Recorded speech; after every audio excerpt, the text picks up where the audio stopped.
இந்த ஒரு பொடி இருந்தா போதும் வீடே பளிச்சு பளிச்சுன்னு சுத்தமாகிறது மட்டும் இல்லாம கம கமன்னு வீடே கோவில் போல மாறிடும். அது என்னன்னு பார்க்கலாமா? இந்த பொடி செய்யறதுக்கு ஜாதிக்காய், மாசிக்காய், விரலி மஞ்சள், கிழங்கு மஞ்சள், அதோட கொஞ்சம் ஜவ்வாது, ஜாதிபத்திரி, மருதாணி விதை, இதுல எது இருக்கோ இல்லையோ ஏலக்காய் இருந்தாலும் சேர்த்துக்கோங்க, நல்ல மனமா இருக்கும். இந்த கிழங்கு மஞ்சள், மாசிக்காய் எல்லாம் நல்லா தட்டு தட்டுன்னு தட்டி எடுத்துட்டு மிக்சி ஜார்ல ஃபைன் பவுடரா அரைச்சிட்டு அதோட கொஞ்சோன்னு சளின்னு சளிச்சு எடுத்துட்டு நீங்க ஒரு கண்டெய்னர்ல வச்சுட்டா போதும். இது ஆல் பர்பஸா 5 in 1 10 in 1 நம்ம யூஸ் பண்ணிக்கிட்டே இருக்கலாம். நம்ம கிச்சன்ல இந்த குளிர்காலங்கள்ல பூச்சி தொல்லையும் வெயில் காலங்கள்ல ஈ தொல்லையும் இருக்கும். அதுவும் இல்லாம உடன் கேபினெட்ல தேவையில்லாம ஃபஞ்சை இந்த மாதிரிலாம் நிறைய ப்ராப்ளம்ஸ் வரும். நம்ம போட்டோஸ்க்கு மஞ்சள் குங்குமம் வச்சா அதுலேயுமே ஃபங்கஸ் ஃபார்ம் ஆகும் இல்லையா?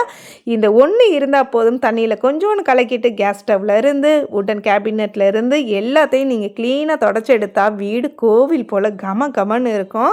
அது மட்டும் இல்லை, இன்னொன்று சொல்ல மறந்துட்டேனே, நம்ம பிளான்ட் லவ்வர்ஸ்க்குன்னே நிறைய பூச்சி தொல்லைகள் அதிகமாக வந்துக்கிட்டே இருக்கும் இல்லையா? அந்த தொட்டிகளில் கொஞ்சம் கொஞ்சம் இந்த பொடியை போட்டு விட்டால் போதும், இண்டோர் பிளான்ட்டுக்கு ஒரு பெஸ்ட் ஃப்ரெண்டாக இருக்கும். அது மட்டுமா, நம்ம வீடு துடைக்கும் போது இதை கொஞ்சோன்னு சேர்த்து தொடச்சா போதும். பச்சை கற்பூரம் மட்டும் சேர்த்து துடைக்காதீங்க, அது தெய்வ சிலைகளுக்கு மட்டும்தான் பயன்படுத்தணும். இந்த பொங்கலுக்கு இந்த ஆல் பர்பஸ் கிளீனரை பயன்படுத்திட்டு மறக்காம கமெண்ட் பண்ணுங்க.